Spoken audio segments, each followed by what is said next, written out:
जय श्री कृष्णा। आज हम अपने next unit number 3 carbohydrates, disaccharides and polysaccharides उसके बारे में ब्रीफ इंट्रोडक्शन लेंगे। अब इसमें हमने डाइसेक्राइड्स क्या होते हैं और पॉलीसेक्राइड्स क्या होते हैं, कैसे उनकी फॉर्मेशन होती है, कौन सा उनकी बॉन्डिंग होगी, उन सब के बारे में आज हम यहाँ पर पढ़ेंगे।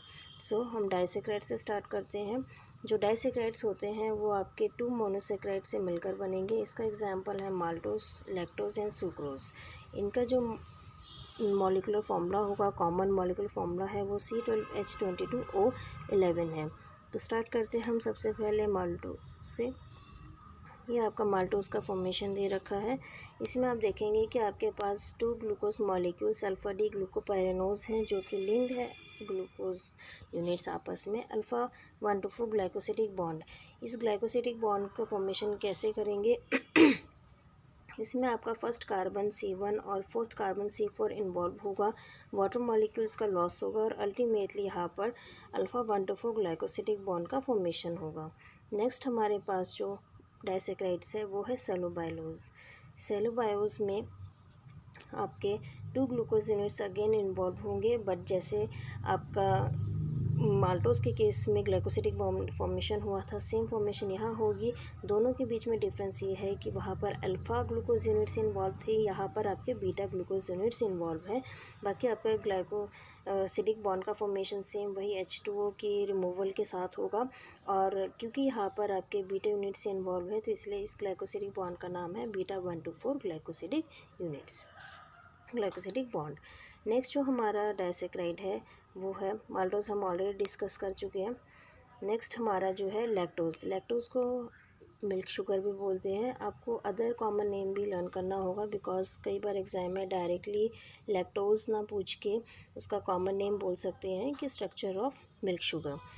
लैक्टोज की फॉर्मेशन कैसे होने वाली है? लैक्टोज में आपके 2 मोनोसेक्राइड जो इन्वॉल्व होंगे वो है ग्लूकोज एंड गैलेक्टोज। इनका जो कॉन्फ़िगरेशन है alpha D glucose and beta D galactose है। अगर मैं अल्फ़ा लैक्टोज के बारे में बात करूं तो इसमें आपके अल्फ़ा डी ग्लूकोज यूनिट और beta D galactose unit involve होंगे। गैलेक्टोज एंड ग्लूकोज का स्ट्रक्चर आई गेस आपको ऑलरेडी मालूम है, हमने प्रीवियस यूनिट 2 में करा हुआ है कि इनके बीच में जो डिफरेंस होगा वो C1 और C4 में ही डिफरेंस होगा, बाकी इनके सारे स्ट्रक्चर सेम होंगे। अब क्योंकि यहाँ पर आपका बीटा गैलेक्टोज और अल्फ़ा ग्लूकोज इन्वॉल्व है तो इस बॉन्ड का नाम होगा बीटा 1 to 4 ग्लाइकोसिटिक बॉन्ड। जो आपका बीटा लैक्टोज का स्ट्रक्चर उसे भी एक बार देख लेते हैं। इसमें आपके दोनों यूनिट्स जो होंगे वो बीटा होंगे, that means beta galactose and beta glucose involve है। और अगेन यहाँ पर आपका बीटा 1 to 4 ग्लाइकोसिटिक बॉन्ड है। इन मॉलिक्यूल्स में सबसे ज़्यादा इंपॉर्टेंट है कि कौन से मोनोसेक्राइड्स इन्वॉल्व हैं उनके नेम याद करना और कौन सा बॉन्ड फॉर्मेशन इन्वॉल्व है वो याद करना। नेक्स्ट हमारा जो डाइसेक्राइड है वो है सुक्रोज। सुक्रोज को टेबल शुगर भी बोलते हैं। इसमें जो 2 मोनोसेक्राइड्स इन्वॉल्व हैं वो है alpha D glucose and beta D fructose. इनकी जो बॉन्डिंग होगी वो again alpha 1 to 2 glycosidic bond है। इसमें आपका C1 इन्वॉल्व है और इसमें आपका C2 इन्वॉल्व है, तो इसलिए इसका नाम इस ग्लाइकोसिटिक बॉन्ड का नाम है अल्फ़ा 1 to 2 ग्लाइकोसिटिक बॉन्ड। अब हम पढ़ने वाले reducing and non reducing sugar. कोई भी शुगर जो कि इन्वॉल्व होता है रिडक्शन में आपके Tollens reagent and valence reagent में, तो हम उसको बोलेंगे रिड्यूसिंग शुगर। बेसिकली उनमें होने वाला क्या है, आयंस को वो रिस्पेक्टिव मेटल आयन में कन्वर्ट कर देंगे। लाइक यहाँ पर आपका कॉपर आयंस है वो कन्वर्ट हो जाएगा, कॉपर Cu2 जो है वो Cu प्लस में कन्वर्ट हो जाएगा और Ag प्लस जो है वो Ag मेटल में कन्वर्ट हो जाएगा। तो हम इनको ऐसे चेक करेंगे, अगर इनको ये रिड्यूस कर सके तो ये रिड्यूसिंग शुगर है, अदरवाइज़ वो नहीं है। अब कौन से रिड्यूसिंग शुगर है और क्यों वो रिड्यूस कर सकते हैं वो देख लेते हैं। जो आपके डाइसेक्राइड्स हैं माल्टोज एंड लैक्टोज, उनके पास फ्री एनोमेरिक कार्बन प्रेजेंट होता है, इसलिए वो रिड्यूस कर सकते हैं वैलेंस और टॉलेंस रिएजेंट को, और इसलिए हम उनको बोलेंगे रिड्यूसिंग शुगर।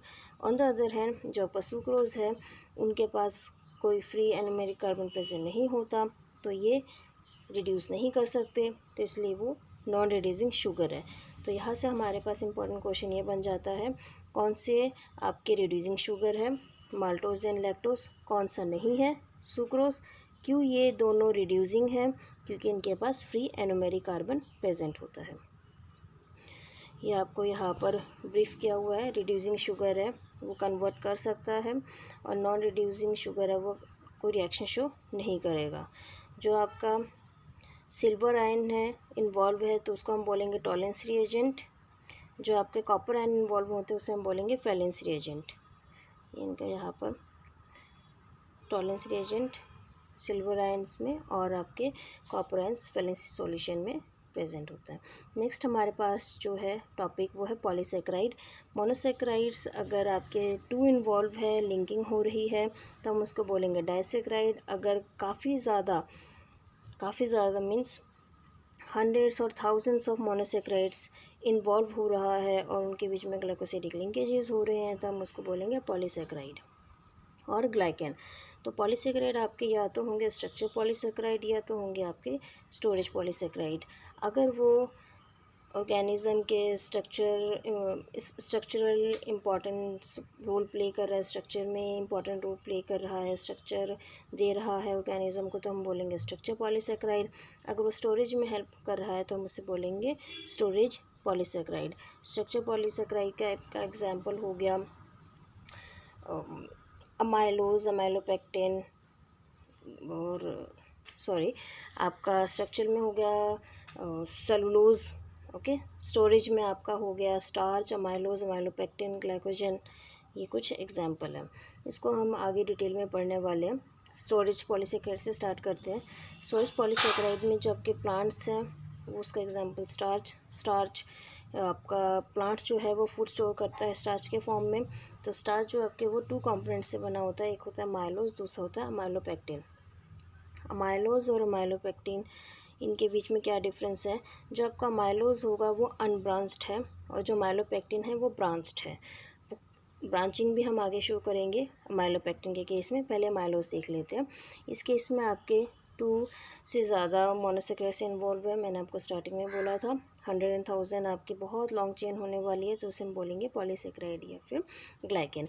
इसमें सेम वही आपका जो लिंकिंग होगा वो होगा ग्लाइकोसिडिक बॉन्ड। अब क्योंकि आपका इसमें C1 फर्स्ट कार्बन और फोर्थ कार्बन इन्वॉल्व है तो इसलिए हम बोलेंगे अल्फ़ा 1 to 4 ग्लाइकोसिडिक बॉन्ड। तो ये आपके ग्लूकोज यूनिट्स हैं, long chain of glucose units, they get linked up by alpha 1 to 4 glycosidic bond, so they are called as amylose. Next हमारे पास है अमाइलोपेक्टिन। इनका जो होगा वो around 300 to 350 glucose units, average chain length जो है वो आपका 300 to 350 है अमाइलोज में। नेक्स्ट हमारे पास है अमाइलोपेक्टिन। जैसे मैंने आपको स्टार्टिंग में बताया था ये आपका ब्रांच्ड होता है, सेम आपका अमाइलोज की तरह ये आपका alpha 1 to 4 glycosidic bond show करेगा। डिफरेंस है ब्रांचिंग पॉइंट में, जो आपका है अल्फ़ा 1 to 6, क्योंकि इसमें फर्स्ट कार्बन और 6th कार्बन, नेक्स्ट चेन का 6th कार्बन इन्वॉल्व होता है, तो इसको हमने यहाँ पे बोल दिया अल्फ़ा 1 to 6 ग्लाइकोसिडिक बॉन्ड। तो ये आपका स्ट्रक्चर है अमाइलोपेक्टिन का जो कि ब्रांच्ड है। ओके, नेक्स्ट हमारे पास है, अब हम एनिमल के केस में पढ़ लेंगे कि वो स्टोरेज फॉर्म क्या है। उनकी स्टोरेज फॉर्म होती है ग्लाइकोजन। प्लांट्स जो है उनका स्टोरेज फॉर्म होता है स्टार्च, वो स्टोर करते हैं स्टार्च के फॉर्म में, और एनिमल जो स्टोर करेंगे वो है ग्लाइकोजन के फॉर्म में। अब ग्लाइकोजन का जो स्ट्रक्चर होता है वो अमाइलोपेक्टिन की तरह ही होता है, ये मान सकते हैं सेम यही स्ट्रक्चर होता है। दोनों के बीच में डिफरेंस सिर्फ इतना है कि जो ग्लाइकोजन है वो हाईली ब्रांच्ड है, वो आपका हाईली ब्रांच्ड है। हाईली ब्रांच्ड का मतलब है कि 8 to 12 मॉलिक्यूल्स के बाद, सपोज यहाँ पर आपको 3 मॉलिक्यूल्स गिवन है, राइट, 1 to 3। तो ग्लाइकोजन में और माइलोपेक्टिन में क्या डिफरेंस होता है? हर 8 to 12 मॉलिक्यूल्स के बाद आपकी ब्रांचिंग होगी ग्लाइकोजन के केस में, इसलिए वो हाईली ब्रांच्ड है अमाइलोपेक्टिन के कंपैरेटिवली। बाकी आप स्ट्रक्चर सेम यही होता है। यहाँ पे 3 मॉलिक्यूल्स शो कर रखे हैं एग्जांपल के लिए। एक्चुअली में ग्लाइकोजन में यहाँ पर 8 to 12 मॉलिक्यूल्स होता है, उसके बाद नेक्स्ट ब्रांचिंग स्टार्ट हो जाती है, alpha 1 to 6 glycosidic bond show हो जाता है। Glycogen is done. नेक्स्ट हमारे पास जो है वो है सेलुलोज, जो कि स्ट्रक्चर पॉलीसेक्राइड का एग्जाम्पल है। स्ट्रक्चर पॉलीसेक्राइड आपका सेलुलोज होता है। इसमें आप सेलुलोज का स्ट्रक्चर देख सकते हैं। इसमें जो बॉन्डिंग इन्वॉल्व होती है वो बीटा 1 to 4 ग्लाइकोसिडिक बॉन्डिंग होगी।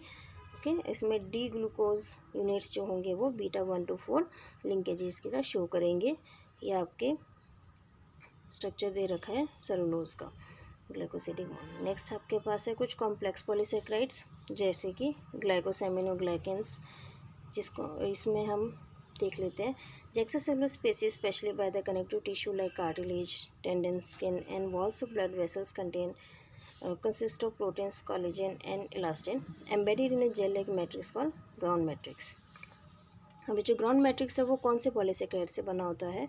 वो बनेगा आपका ग्लाइकोसेमाइनोग्लाइकेंस और म्यूकोपॉलीसेक्राइड्स। इसमें आपका क्या स्ट्रक्चर होगा वो देख लेते हैं। इसमें आपका हाइलोरोनिक एसिड के एग्जांपल दे रखा है। इसमें आपका एक ग्लूकोजिनेट और N acetyl glucosamine part involve होगा और इनके बीच में जो बॉन्डिंग होगी वो बीटा 1 to 3 ग्लाइकोसिडिक बॉन्डिंग होगी। अगेन हमारा इस कंटेक्स्ट में हमने पढ़ना है कि इसके मोनोमर्स क्या है। हमें इनके मोनोमर्स और उनके स्ट्रक्चर और उनकी बॉन्डिंग याद करनी है। ये हमारे लिए सबसे ज़्यादा इम्पॉर्टेंट है कि जैसे यहाँ पर आपको गिवन है हाइलोरोनिक एसिड के कंपोनेंट्स कौन से हैं, ग्लूकोयूरोनिक एसिड और एन एसिटाइल ग्लूकोसामाइन यूनिट ये इन्वॉल्व है और उनके बीच की बॉन्डिंग क्या है, बीटा 1 to 3 ग्लाइकोसिडिक बॉन्ड। ये हमारे दो मेन इंपॉर्टेंट क्वेश्चन बनते हैं। नेक्स्ट हमारे ग्लाइकोप्रोटीन्स हैं। इन ग्लाइकोप्रोटीन्स का बहुत इम्पॉर्टेंट रोल है हमारे फंक्शन के लिए। इसमें वो recognition sites for various biological interactions और वो इम्यूनोग्लोबिन्स की तरह भी एक्ट करते हैं जो कि इन्फेक्शियस डिजीज़ के अगेंस्ट फाइट करते हैं। तो काफ़ी सारे यहाँ पर रोल हैं जो आप यहाँ से रीड आउट कर सकते हैं। हम यहाँ पे सिर्फ एक ब्रीफ इंट्रोडक्शन लेने वाले हैं और इनके स्ट्रक्चर्स के बारे में पढ़ने वाले हैं कि क्या क्या स्ट्रक्चर्स हैं। नेक्स्ट आपके पास ये ब्लड कॉम्पोजिशन है, एरिथ्रोसाइट्स का कॉम्पोजिशन क्या है। आई थिंक ये इतना ज़्यादा इंपॉर्टेंट नहीं है जितना इंपॉर्टेंट यहाँ पर डाइसेक्राइड्स और पॉलीसेक्राइड्स है एग्जाम पॉइंट ऑफ व्यू से। तो आप इस पार्ट को स्किप भी कर सकते हैं जस्ट इन केस अगर आपकी क्यूरियोसिटी तो आप खुद से पढ़ सकते हैं। बट एग्जाम के पॉइंट ऑफ व्यू से आपके पास ग्लूकोज है, सुक्रोज है, माल्टोज है, उसके मोनोमर्स हैं, उनके लिंकिंग है। देन आपका पॉलीसेक्राइड्स आ जाएगा। स्ट्रक्चर पॉलीसेक्राइड्स में आपके कौन कौन से हैं वो आप याद करेंगे। इसके बाद आपका स्टोरेज पॉलीसेक्राइड्स है कि ग्लाइकोजन का क्या स्ट्रक्चर है और स्टार्च का क्या स्ट्रक्चर है, वो इम्पॉर्टेंट है। आई होप आपको ये वीडियो पसंद आई है and best of luck for exams. Thank you so much for watching this video.